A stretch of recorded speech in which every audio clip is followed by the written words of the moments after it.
Before you scroll away, I need you to hear this, because I'm the mother who watched her two sons fall in love with the same woman. I thought I was protecting them when I made Alicia choose Darren. But I was wrong. I destroyed Lewis's heart, gave Darren a marriage built on lies, and now, 30 years later, that same woman is back, pulling both my sons into a final game of betrayal, desire, and revenge. And the worst part? The secret I kept may cost Lewis everything, including his life. It was a knock I'd been waiting for my whole life. 3 soft thuds on my bedroom door, and I knew it had begun again. The past, the secrets, the unforgivable choices I made in the name of protecting my sons. My hand trembled as I placed the teacup on the windowsill and turned in my chair. The house was too quiet these days. I heard Lewis's footsteps in the hallway before I saw his face. He looked older than 62, lonely in a way no man should look. I had made him that way. She came by, he said, his voice flat. I didn't have to ask who. Alicia. That woman with the eyes of a storm and the voice that could melt my proud, sensitive son into something fragile. I'd once admired her. Then feared her. Then ruined her. And I suppose, in the end, I ruined him too. Lewis sat across from me like he used to when he was a boy with bruised knees and poetry in his heart. She's not happy, he muttered. With Darren. I nodded slowly, not daring to speak just yet. I had waited 30 years to tell him the truth, and now it sat at the edge of my throat like a bitter stone. He needed comfort, but all I had was confession. Back then, Alicia was a wildflower among sharp roses. Lewis brought her home from college one Christmas, and I saw it immediately, how he looked at her like she hung the moon. How she touched his wrist when she laughed. They thought they were subtle, but I was a mother. I knew. Darren noticed too, but unlike Lewis, Darren didn't wait for things to bloom. He picked the flower and claimed it. What Lewis never knew was that Alicia once came to me, tears in her eyes, shaking with fear, and said she was pregnant. My first reaction wasn't warmth or understanding. It was calculation. Lewis was aimless, living off writing and coffee spoons. Darren had just landed his job at the firm. He had money, a future, influence. I told her what I thought was best: marry Darren. Give the child a name. Build a life. I told her Lewis would never forgive her for tying herself to his brother, but she said she didn't have a choice. I made sure of that. I told Lewis she left him for money. I told Alicia that Lewis wanted nothing more to do with her. Then, the baby was lost. A quiet miscarriage. I never told Lewis. Alicia never did either. And Darren, he pretended it had never happened. And they moved forward, if you can call it that. But Lewis never did. He withered, alone, writing ghost stories and poems no one read, thinking the woman he loved had sold her soul for gold. Now here we are. 30 years later, and Alicia is back. And I see it all again in my son's eyes, the hunger, the hope, the heartbreak waiting to happen. And I know she's not back for love. No. She's playing her final game. I can feel it in my bones. But before this ends in ruin, I must tell Lewis what I did. Even if it breaks us both. Because sometimes the worst betrayals aren't between lovers, they're between mothers and sons. If this story touches your soul, please like, share, and subscribe. And tell me, where are you watching from? The morning after Alicia visited Lewis, I watched my son move through the kitchen like a man trapped between memory and fantasy. He didn't know I was listening from the hallway, 87 years old, knees aching, back bent, but hearing sharp as ever when it comes to my sons. He stood there in front of the sink, staring out at the frost-touched backyard as if expecting Alicia's shadow to rise from the snow and knock again. He didn't eat. Just stirred his coffee like he was hoping the answer would float to the surface. I knew that look. That same dazed, wounded expression he wore at 29 when she first disappeared from his life. And now, 30 years later, she had returned, with the same perfume, the same silky voice, the same siren song that had ruined everything once before. And I feared she hadn't come back for love. She'd come back to finish what I had started, only this time, it wouldn't be my hands that did the damage. You see, Darren was always the polished one. The golden boy. Sharp suits, sharper tongue. He could walk into a room and bend it to his will. Louis, by contrast, was a man of silence and sentiment. A writer. A dreamer. The kind of man women weep for in novels, but leave in real life. Alicia had once been different. She saw Louis. Understood his silences. Matched his fire. But the moment she realized Darren had wealth and influence, and I confess, I may have whispered it into her ear too often, she made her choice. Or maybe I made it for her. And now, Darren and Alicia lived in a house with glass walls and no warmth. She wasn't fulfilled, and I knew that kind of woman doesn't come back to rekindle old feelings. She comes back to claim something. Something she feels she was owed. Later that afternoon, I saw her again. Standing in my garden like she'd never left, her coat draped over her shoulders, pretending to admire the withered rose bushes. I came out in my shawl and old slippers, and for a moment, neither of us spoke.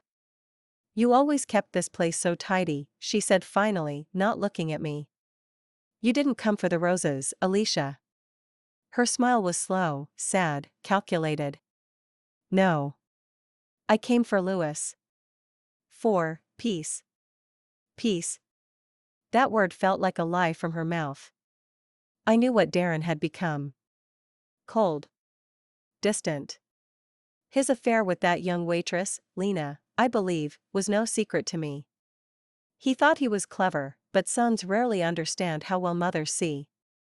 Alicia, of course, knew. And perhaps that pain brought her here. Or maybe it gave her an opportunity. Does he know you're here? I asked. No, she said.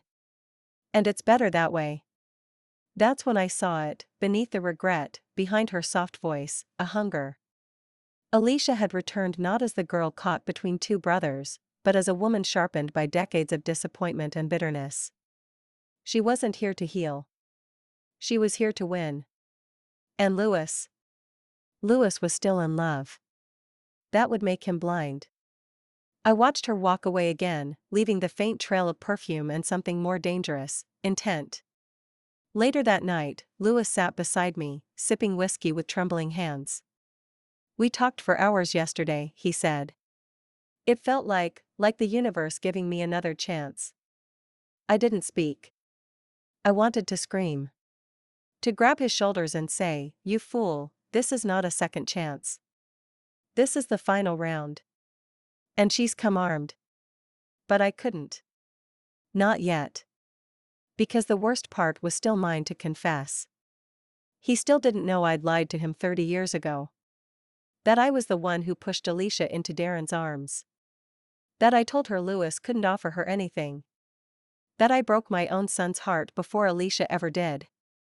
So instead, I reached for his hand, old fingers gripping old fingers. Be careful, I whispered. Some love stories come back not to heal, but to haunt. They always say a mother knows. But what they never tell you is how powerless that knowledge makes you when your sons are grown men, especially when one of them is slipping back into the fire you once dragged him out of. Louis was smiling again. Smiling like he used to when he'd read Alicia his unfinished poetry by candlelight on winter nights, back when she wore thrift store sweaters and still believed in art more than ambition. But I could see it in his eyes, he wasn't smiling because of joy. He was smiling because Alicia had remembered how to make him feel needed. Desired. Relevant. It was a dangerous smile. He'd come home with a scarf in his coat pocket that wasn't his. Burgundy silk. Alicia's. Left there on purpose, no doubt. He was too shy to say anything about it, but I saw him take it out when he thought no one was watching. He touched it like it still carried her warmth. And all I could think was, my son is drowning again, and he thinks it's love. That same night, while Louis was at a reading downtown, Alicia showed up here. Alone. No warning.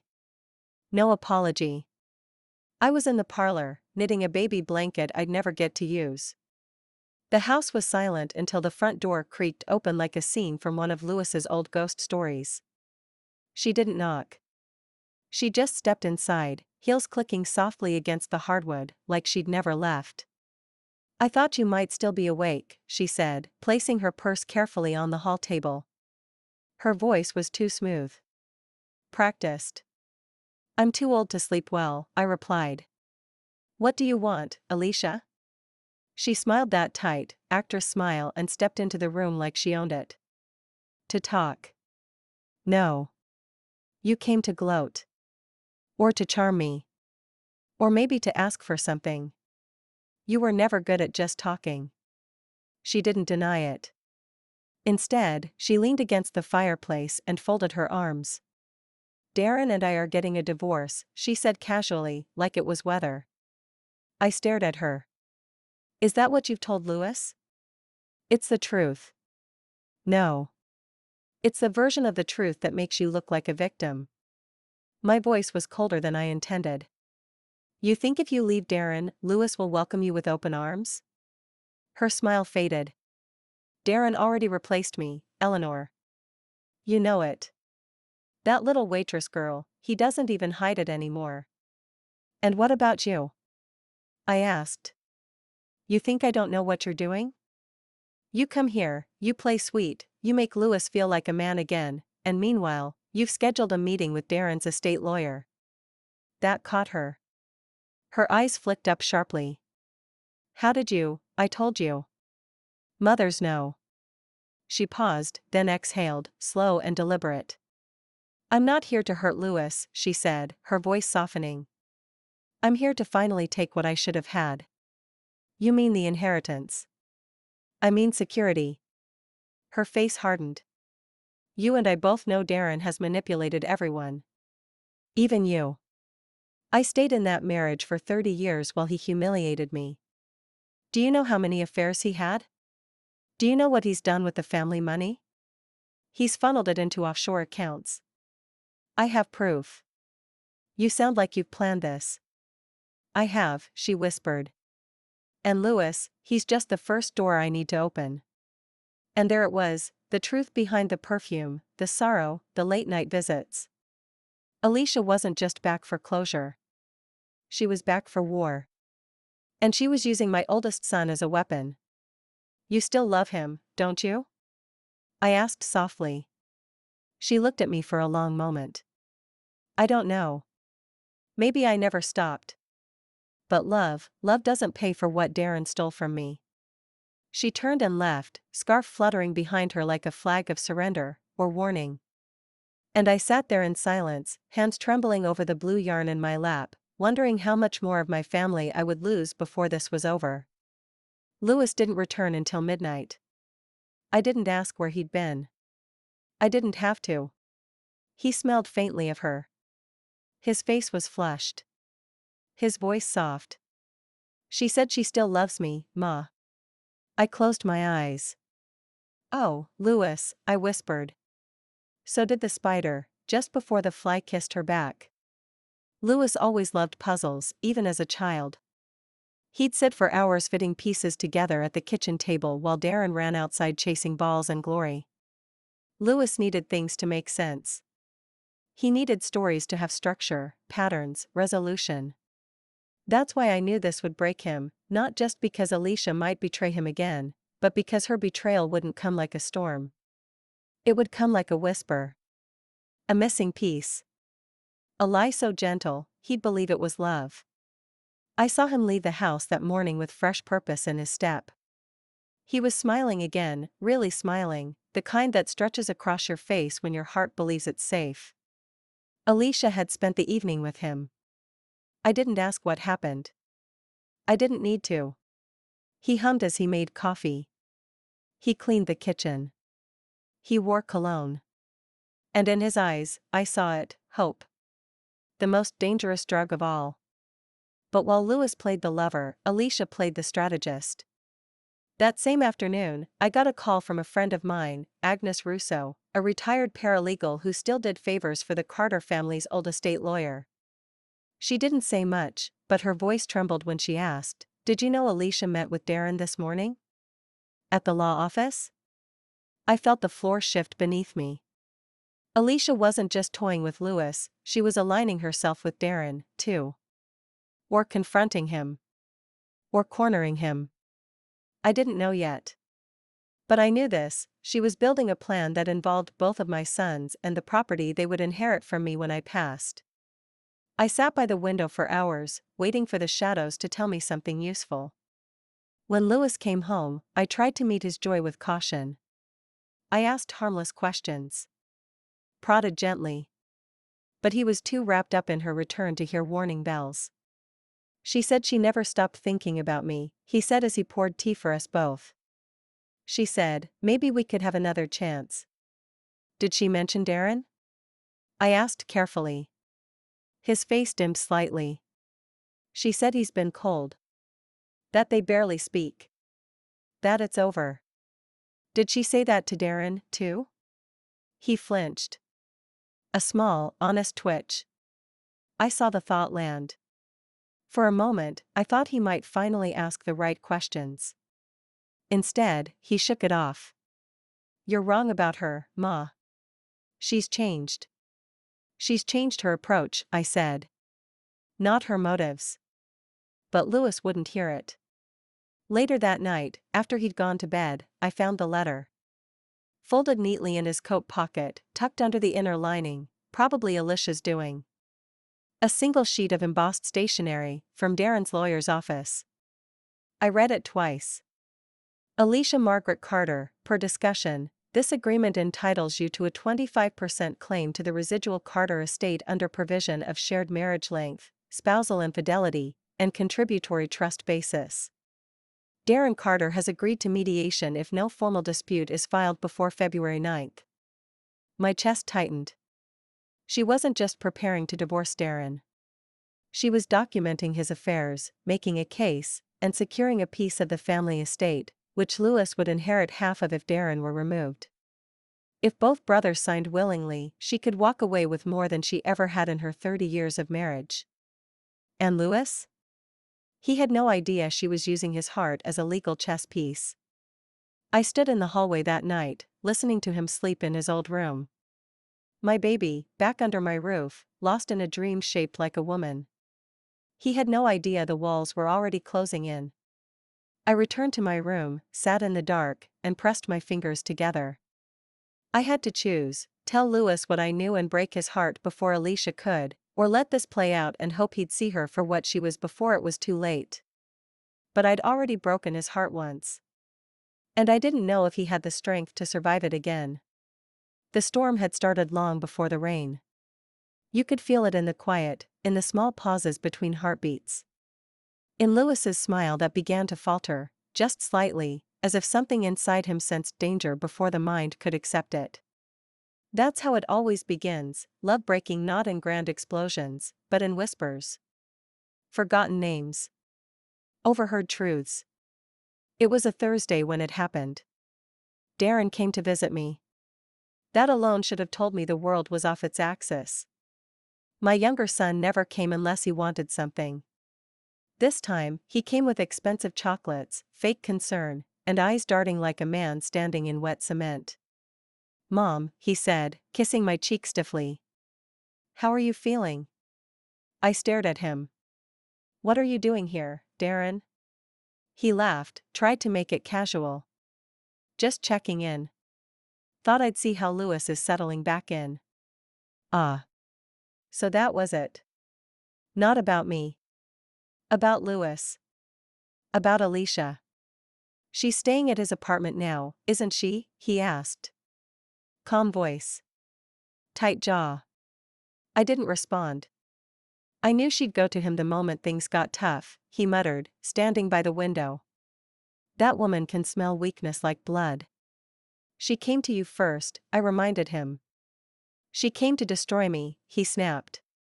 Then, quieter, "She's building a case. She has pictures. Notes. Messages. She's trying to say I emotionally abused her." "Did you?" He didn't answer. I watched him walk out that door the same way Alicia had days before, back straight, heart heavy, eyes full of things they'd never say aloud. And then, later that night, Louis found the message. It happened by accident. His phone had died, and I offered him my old iPad to check an email. He accepted it, smiling, grateful. He hadn't even planned to open anything but his inbox. But technology is tricky when it's not your own. Messages linger. Notifications pop. One appeared while I was pouring tea in the kitchen. You told me you loved me. And now you're having your wife fight for half your money while I carry your child? L. Louis, read it. I knew the moment I saw him standing in the hallway, pale as moonlight, hands shaking. Who's L? He asked. His voice was tight. Wounded. I froze. I hadn't meant for him to see it. But perhaps fate had. Lena, I said quietly. She's Darren's mistress. She's pregnant? I nodded. He blinked, trying to make sense of it. So Alicia was telling the truth about the affair. Yes. And she's suing him over it? I nodded again. He looked away. Then maybe she's not wrong. Oh, my poor son. Still defending her. Still building palaces from ash. But then he added something I didn't expect. But why is she so nice to me now? Why didn't she tell me about this? And there it was, the first thread of doubt. The first crack in the dream. I didn't say anything. I let silence fill the space between us. I wanted the truth to grow inside him, not be thrown at him like a stone. Louis went upstairs without another word. But I heard him crying that night. Not loudly. Just a soft, crumpling sound. The sound of a man realizing he's not in love, he's been used. And as I sat in my chair, watching the snow fall quietly across the city outside, I knew, Alicia's game was unraveling. But unraveling can be dangerous when the woman pulling the strings has nothing left to lose. There's a moment a mother knows she's failed, when she sees her child wounded not by the world, but by the lie she allowed to grow unchecked. I heard the front door open the next morning. Alicia. I recognized the rhythm of her steps, the soft arrogance in her heels against the floorboards. She didn't knock anymore. That's the thing about women like Alicia, they don't ask permission once they know they've already been let in. I stayed in my chair, pretending to sleep. I heard her go upstairs to Louis's room. I didn't follow. I couldn't. Some wars a mother cannot stop, only witness. I don't know what I expected. A quiet talk? An apology? A sobbing confession? No. That would have required guilt. Instead, what I heard were raised voices. At first, his, hurt, confused. Then hers, calm, silken, like poison in warm tea. You never told me Darren got someone pregnant, Louis said, his voice shaking. I didn't think it mattered, Alicia replied coolly. It does matter, Alicia. You're suing him. You're divorcing him. You're sleeping with me.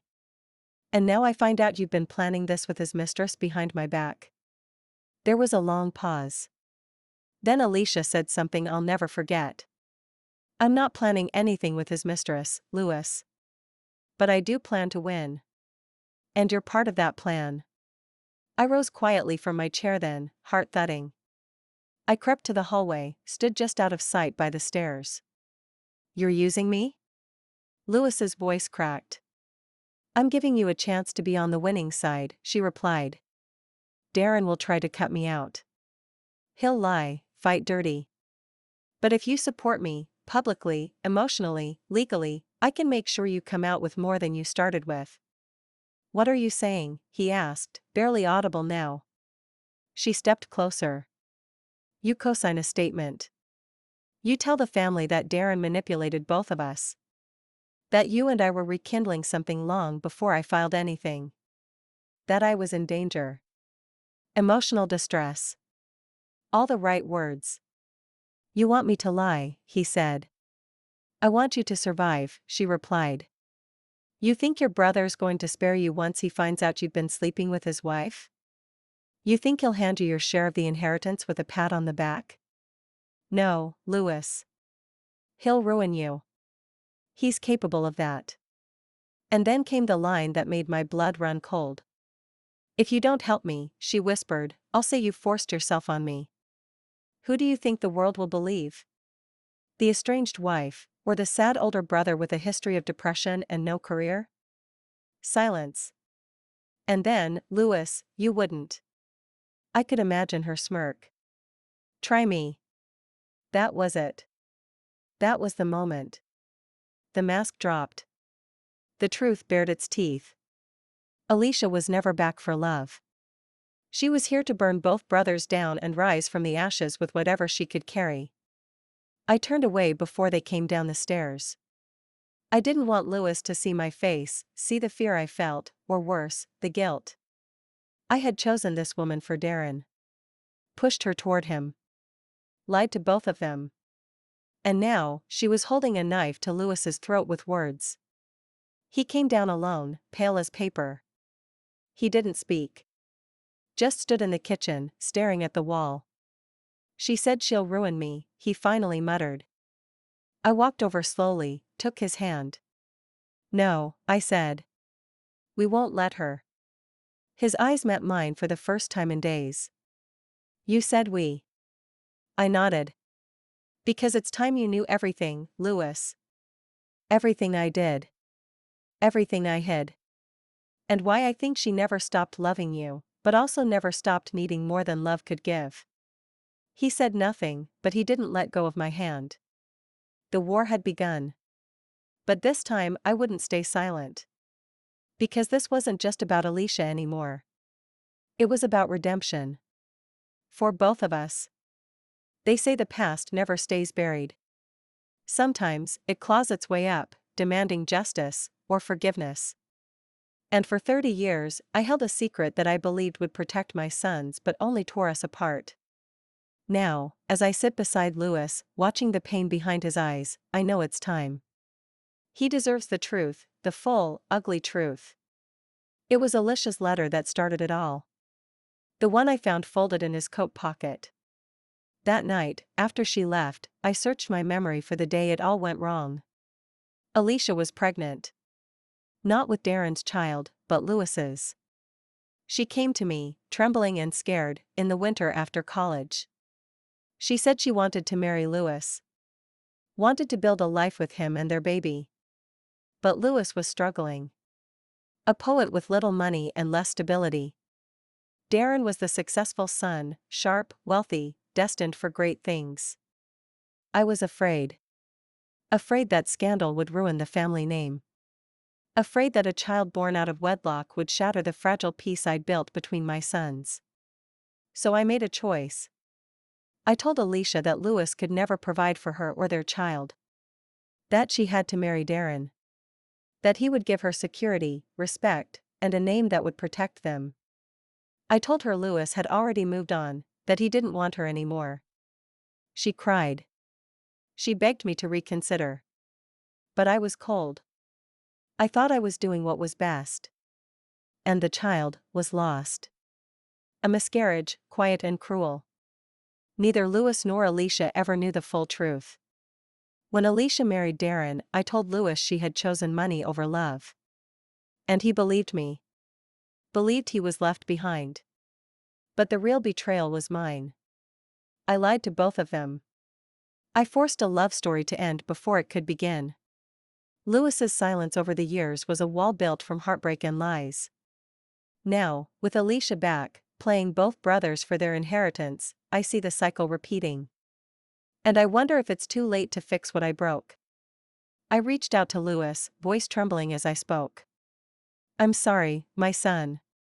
For everything. For what I said. For what I did. He looked at me, the weight of decades in his gaze. Why now? He asked quietly. Because you deserve the truth. And because the woman you love, she's not who you think she is. His jaw tightened. Then who is she? I took a breath. A survivor. A woman who's been trapped by choices made for her, by me. But also a woman who's learned to fight with everything she has. He nodded slowly, absorbing the bitter truth. Then we fight. For the first time in years, I saw fire in Lewis's eyes. Not the fire of naive love, but the fierce, cold flame of a man ready to reclaim his life. And so, the game was truly on. The day after I confessed the truth to Lewis, a shift passed through the house, subtle but undeniable. It was like the air itself held its breath, waiting for what was to come. My son was no longer the broken man who had clung to a ghost, he was waking up.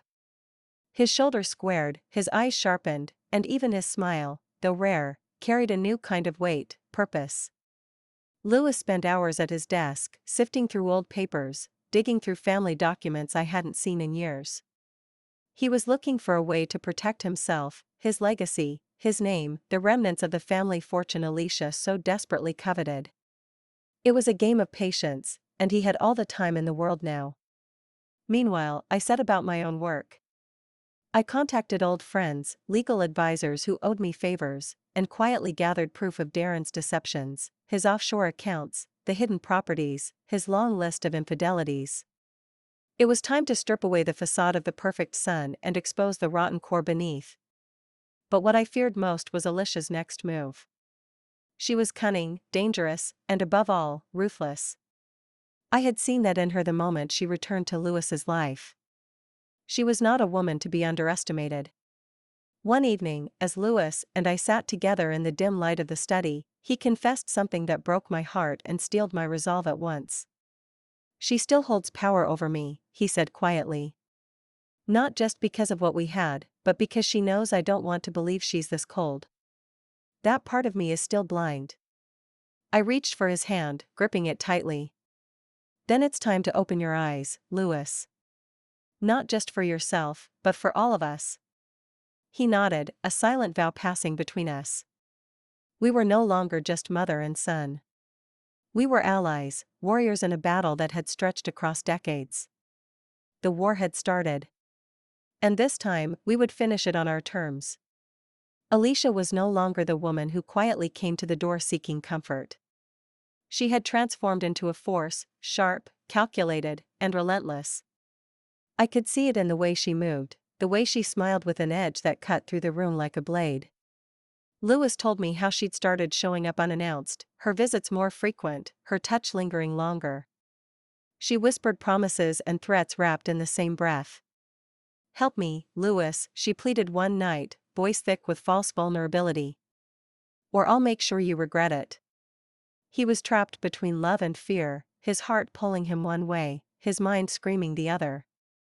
But Alicia knew exactly how to keep the balance, how to make him doubt his own instincts. One afternoon, Lewis confided in me a message she'd sent, a thinly veiled threat disguised as affection: "You're either with me or against me.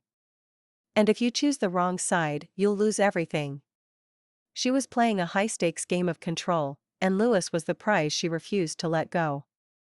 Meanwhile, I continued my own quiet campaign, gathering evidence and allies. But Alicia's growing influence was a dark cloud over everything. The most dangerous moment came when Lewis found out Alicia had secretly met with Darren again, discussing the estate behind his back. The betrayal cut deep, and for the first time, Lewis's resolve turned to rage. "She's using us both," he said through clenched teeth. "And I don't know how much longer I can take it." I squeezed his hand firmly. "We fight smarter, not harder. And this time, we don't let her win." The war had escalated. And the hunted was beginning to become the hunter. Lewis's eyes had grown harder with every day Alicia tightened her grip on him. But beneath that hardness was a shadow, one I knew all too well. The shadow of a man burdened by half-truths and lies. It was time to pull back the curtain, to lay bare the secret I had hidden for decades, because the past refuses to stay buried forever. One cold evening, as the fire crackled softly in the hearth, I sat beside Lewis and took a deep breath. "There's something you must know," I said, voice trembling. He looked at me with weary eyes, waiting. 30 years ago, before Alicia married your brother, she was carrying your child," I said slowly, watching his face crumble. You, what? He whispered. I nodded, tears pooling in my eyes. She came to me, scared and alone. You were young, uncertain. I told her to marry Darren. To protect her, to protect you, and to save the family from ruin. I lied to you both. He shook his head, disbelief etched across his face. Why didn't you tell me? I was afraid, I admitted. Afraid of what it would do to you. Afraid of the scandal. And then, the baby was lost. A miscarriage. You never knew because I thought it was best to keep it from you. Louis's hands clenched into fists. All this time. I thought she chose him. I thought I was protecting you, I whispered. But I only made everything worse. His eyes glistened with unshed tears. So, what does this mean now? For her? For Darren? For me? It means we fight with truth, I said firmly. We use the past to tear down the lies. And in that moment, something shifted. The weight on Louis's shoulders lifted just a fraction, replaced by a fierce determination. The war was no longer just about love or betrayal. It was about reclaiming stolen truth and justice. Armed with the truth my mother had finally revealed, I felt a strange mixture of anger and relief coursing through me. The woman I'd loved, the woman who'd chosen my brother, had carried my child, my very own flesh and blood, and I'd never known. It was a betrayal unlike any other, but it was also a cruel lie forced upon us both by my mother's hand. That realization fueled a fire inside me I hadn't felt in years. I arranged to meet Alicia at the old cafe where we'd once shared stolen moments, decades ago, a place that still smelled faintly of jasmine and promises. She arrived, graceful and unreadable, her eyes flickering between surprise and caution when I sat down across from her. I know the truth now, I said quietly. About the child. About what my mother told me. Her face didn't change. She just smiled, a slow, dangerous smile. So, Eleanor finally told you, she said. I wondered how long it would take. I need to know, why did you stay silent all these years? Why didn't you come to me? Her eyes clouded with something, regret, maybe, or calculation. Because I was afraid. Because your mother made sure I was trapped. I had to survive, Louis. I married your brother because I had no choice. I stared, struggling to reconcile the woman before me with the one I'd once loved. But now, she said, voice low and steady, I want what's mine. And I'm not afraid to take it. Not from you. Not from Darren. I felt the chill of the war we were in settle over me. She was no longer the woman I thought I knew. She was a queen playing a ruthless game. I won't let you destroy us, I said, voice steady but fierce. Not again. Her smile returned, wider, sharper. Then prepare yourself, Louis. Because this fight is only beginning. The fight was no longer just Louis's. It was mine, too. Watching my son face the woman who had shattered his heart once before stirred something fierce and unforgiving in me. I was old, yes, but my mind was sharp, and my resolve was stronger than ever.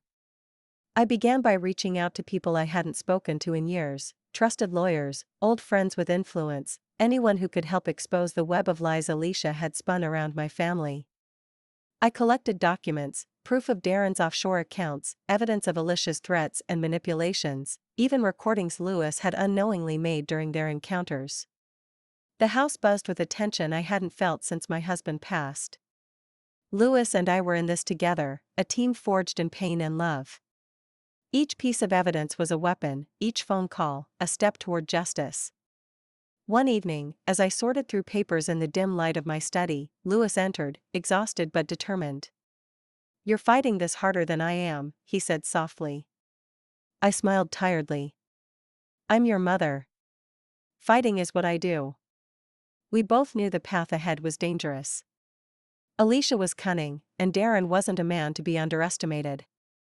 But with truth as our shield and love as our sword, we would stand strong. The battle had reached its turning point.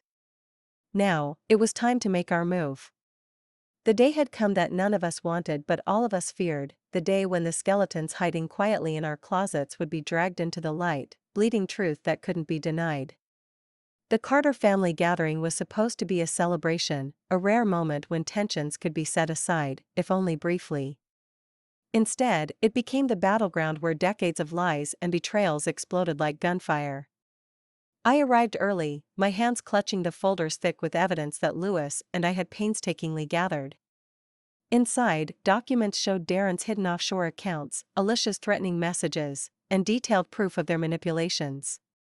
I wasn't just exposing them, I was protecting my son, the broken man who had loved too deeply and trusted too much.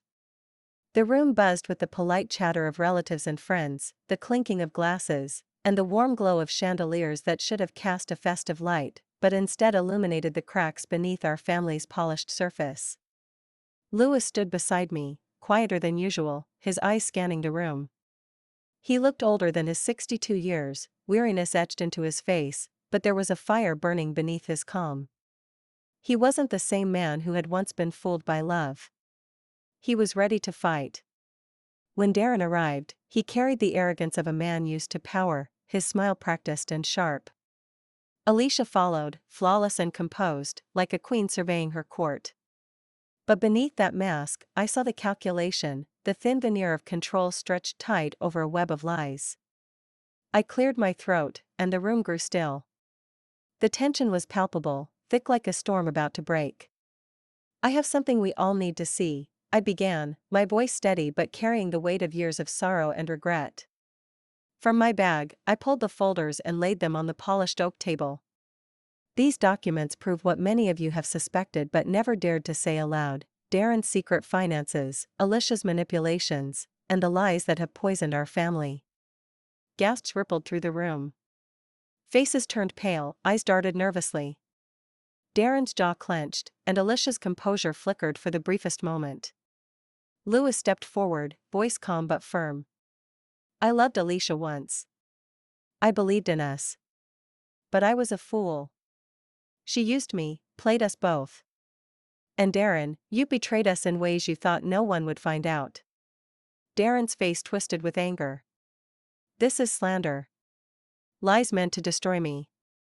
"No," I said, voice rising with the courage I never knew I had. "This is truth. And it's time we face it." Alicia's eyes locked onto mine, and for a moment, I saw something unexpected: regret. Or was it fear? The room erupted into chaos. Voices shouted over one another. Accusations flew like arrows. But amidst the turmoil, a quiet shift occurred. The family who had once turned away from Lewis now looked at him with new respect, and at Alicia and Darren with suspicion. That night, as I sat with Lewis in the stillness of my home, I realized something profound: we had struck the first blow in a long war. The road ahead would be painful, fraught with betrayal and heartbreak. But finally, the truth was free. And with it, the hope for healing. The morning after the family gathering was eerily quiet. The festive laughter and polite smiles had vanished, replaced by a heavy silence that hung over the Carter estate like a dark cloud. The storm we had unleashed the night before left devastation in its wake, shattered illusions, broken alliances, and wounds too deep for bandages. Lewis and I sat together in the sunroom, the light filtering softly through the curtains, but it brought no warmth. He looked tired, older, somehow, and the weight of everything pressing on his shoulders was visible in the slump of his posture. "The family is divided," he said quietly. "Some are with me now, but others won't forgive. Especially Darren's allies." I nodded. Change is never easy. But truth is a powerful healer, and a fierce enemy. Across town, Darren was already feeling the consequences. The carefully constructed facade of his control began to crumble as his business associates and family friends started to question his integrity. Rumors swirled of his offshore accounts and personal betrayals, and the whispers grew louder with each passing day. Alicia, too, was unraveling, her calculated confidence slipping as the walls closed in. Behind closed doors, I learned from a mutual acquaintance that she was desperate, pushing harder for settlements and leveraging threats to secure her share. But the woman who once walked with purpose was now haunted by shadows of doubt and fear. One evening, Louis called me from his apartment, his voice low but steady. "Mom, I'm ready to take the next step. I've hired a lawyer to begin proceedings. This isn't just about inheritance anymore, it's about setting things right." I smiled, proud but cautious. "Be careful, Louis. This fight will test everything you have." He laughed softly. "I'm ready for the battle. After all these years, it's time to reclaim my life." But beneath that bravado, I sensed a fragile hope, one that could either heal or shatter him completely. As the days passed, I continued my own quiet work, supporting Louis, gathering allies, and preparing for the inevitable retaliation from Alicia and Darren. The war was far from over, but for the first time I felt we held the advantage. We were no longer victims of their schemes. We were the ones writing the final chapter. The air was thick with unspoken history as Louis stood outside Darren's sleek downtown office, his fingers clenched into fists at his sides. He hadn't felt this alive, or this haunted, in years. The pain of betrayal still burned deep, but beneath it was something else, a fierce determination to reclaim what was stolen, not just from him but from our entire family. I watched him prepare from afar, a mix of pride and dread knotting my heart. This wasn't just a meeting. It was the reckoning. When Louis stepped through Darren's polished glass doors, time seemed to slow. The brothers who once shared a childhood now faced each other as adversaries in a battle of secrets, lies, and power. Darren's smile was cold, calculated, the mask of a man used to winning without fighting. "Louis," he said smoothly, voice dripping with false warmth. "To what do I owe the pleasure?" Louis's eyes didn't waver. "We need to talk. About everything." The conversation that followed was a storm of accusations and half-truths. Darren accused Louis of betrayal, Louis challenged Darren's infidelity and greed. Words cut deeper than knives, but beneath the surface lay years of pain neither could fully express. "You think you're the only one who suffered?" Darren snapped. "I built this family's fortune. I kept us afloat. And you? You vanished. Let her, Alicia, play you like a fool." Louis's reply was calm but fierce. "She played us both. And you used her to cover your own lies." The tension escalated until Darren slammed his fist on the desk. "You want to fight? Fine. But remember this, I own half of everything. And I'll bury you before I lose a cent." Louis leaned in, voice low and steady. "Try me." The brothers stood, faces inches apart, the past and future colliding in a charged silence. For a moment, I feared the meeting would end in violence. But then Louis stepped back, his expression hardening with resolve. "This isn't just about money," he said quietly. "It's about truth. And justice." As Louis left the building, I saw a flicker of hope in his eyes, a hope that justice could heal even the deepest wounds. But I also saw the war was far from over. Back at home, Alicia's desperation was growing. I heard whispers of frantic calls, threats, and broken promises. The woman who once captivated my son was unraveling under the pressure of her own schemes. The battlefield was set. And the final act was yet to come. The air had grown heavy with tension, thick like a storm waiting to break, and Alicia was feeling it more than anyone. She had spent decades weaving her web, carefully calculated lies, veiled threats, and whispered promises, all aimed at securing her place and power within the Carter family. But the ground beneath her was shifting, and for the first time, the carefully crafted facade began to crumble. It started with small things, phone calls unanswered, allies turning cold, lawyers growing wary. Then came the news she had dreaded most: Darren was no longer the shield she had counted on. His own ambitions were fracturing under the weight of scandal and betrayal.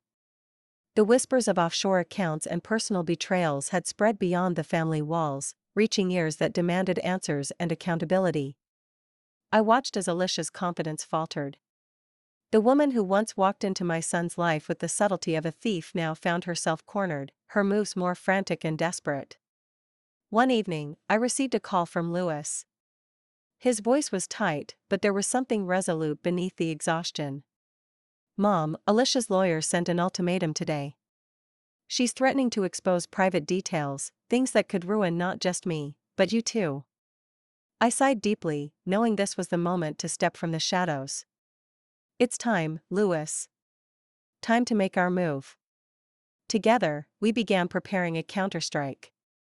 I coordinated with trusted contacts in the legal and media worlds, gathering evidence not only of Alicia's manipulations but also of Darren's corrupt dealings.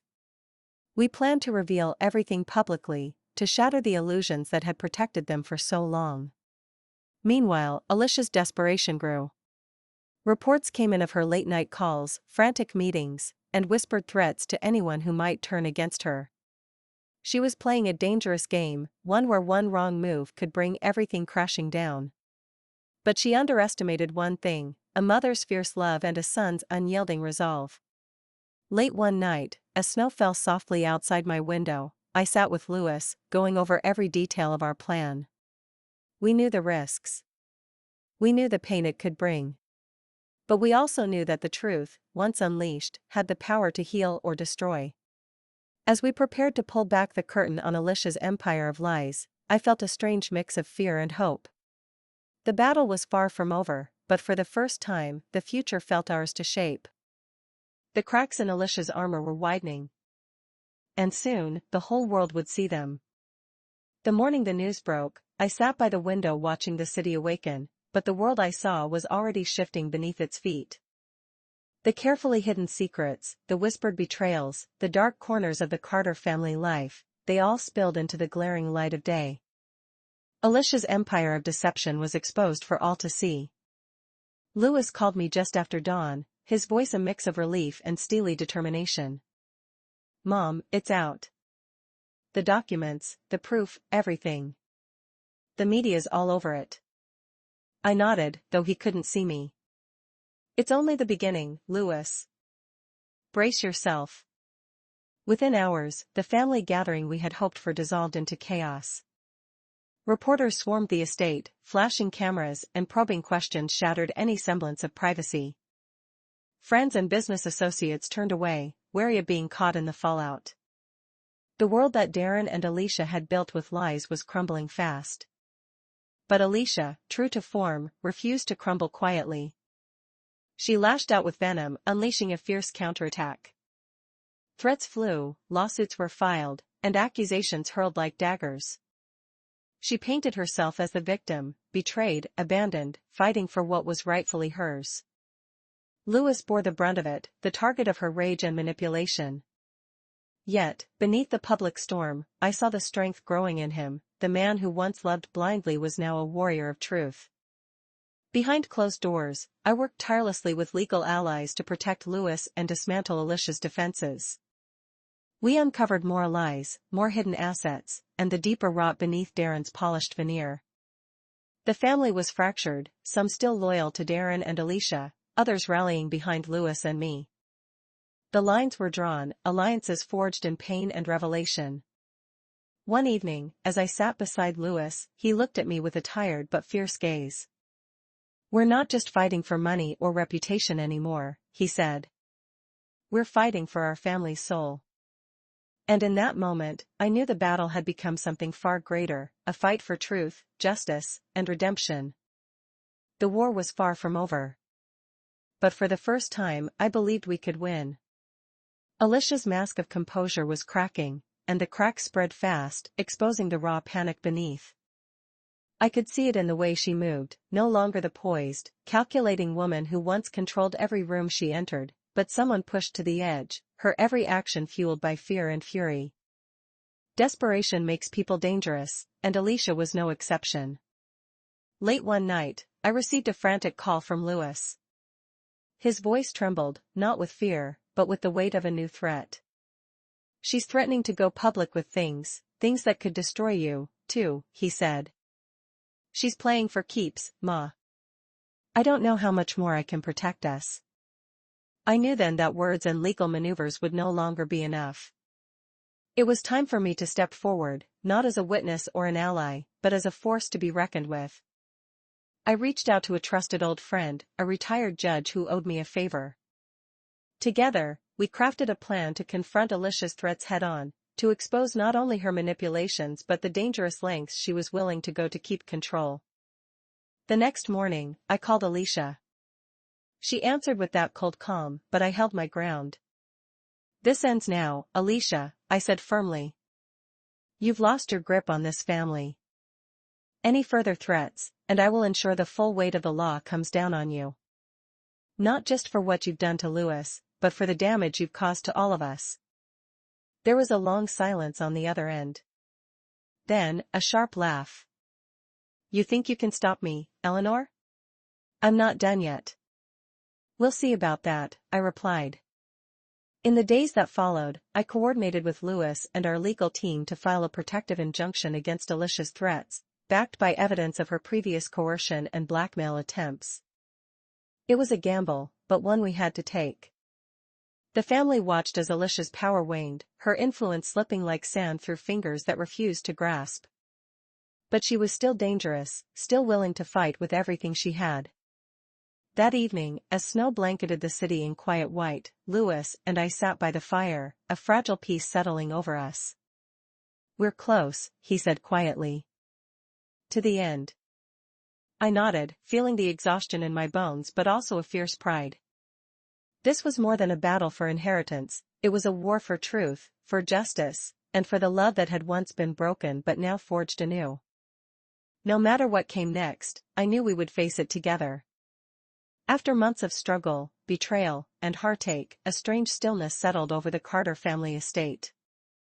It was the kind of quiet that precedes a storm, a tense pause before the last and most decisive battle. Louis and I both felt it deep in our bones. The end was near. We had fought hard, exposing lies, confronting demons, and reclaiming truths long buried. Alicia's hold was weakening, but she remained a formidable adversary, clever, dangerous, and desperate. I could see the shadow of her resolve growing darker with each passing day. Louis spent his days preparing legal documents, his nights restless with plans and what-ifs. I watched him, proud yet painfully aware of the toll this war had taken. He was no longer the hopeful, broken man I had once cradled but a warrior tempered by loss and determination. Our allies were few but loyal, trusted friends, honest lawyers, and those in the family who finally saw the truth. We had laid our groundwork carefully, leaving no stone unturned. Then came the moment I had dreaded and anticipated in equal measure. A letter arrived, sealed and official, summoning us both to a mediation meeting, an opportunity to settle the dispute before it spiraled into a full-blown court battle. The choice was clear: fight in the public eye or seek a final reckoning behind closed doors. Louis looked at me, eyes weary but steady. "This is it, Ma. The final move." I nodded. "No matter what happens, we stand together." The days leading up to the meeting were filled with preparation and reflection. I found myself thinking back to the beginning, how one choice, one secret, had shattered so many lives. Now, we had a chance to reclaim not only what was lost but also our dignity. As the day arrived, we entered the room with resolve. Alicia was there too, her gaze sharp but tempered by the weight of impending defeat. Darren was absent, his absence a silent testament to the fractures within the family. The mediator called the meeting to order, and the battle began, not with raised voices or accusations, but with cold, hard truths laid bare. For hours, we negotiated, challenged, and defended. The air was thick with tension, but beneath it all was a current of exhaustion and reluctant respect. When the day finally ended, we had a tentative agreement, a fragile peace forged from pain and compromise. As Louis and I walked away from that room, I felt a bittersweet hope. The war was not completely over, but the worst was behind us. And whatever came next, we had survived together. The mediation was the closing act of a long, painful saga, a battle fought with words, wounds, and whispered truths. Louis and I walked out of that room not as victors or victims, but as survivors, scarred yet stronger for the trials we had endured. Alicia agreed to relinquish her claims on the estate, acknowledging, at last, the damage wrought by her manipulations. Darren's shadow, though still lingering, faded as the family chose to rebuild without him. The fragile peace we forged was born not of complete forgiveness, but of understanding, a recognition that some wounds take time to heal, and some betrayals leave scars that never fully fade. In the days that followed, I watched Louis begin to reclaim his life. He returned to writing, his words now infused with the raw truth of pain and resilience. He reconnected with friends he had lost, and slowly, the loneliness that had defined him for so long began to lift. One afternoon, as we sat together on the porch of my home, Louis took my hand and said quietly, "Thank you, Ma. For everything. For telling me the truth. For standing by me. For fighting with me." I smiled, tears brimming in my eyes. "You taught me what it means to fight, Louis. And to love even when it hurts." The Carter family was forever changed, its bonds tested and reshaped by betrayal and redemption. But through it all, we learned that truth, no matter how painful, is the foundation upon which healing is built. And as the sun set over Boston, casting golden light on a new day, I believed, in spite of everything, that we were finally free. If this story touched your heart, please like, share, and subscribe. And tell me, where are you watching from? Thank you.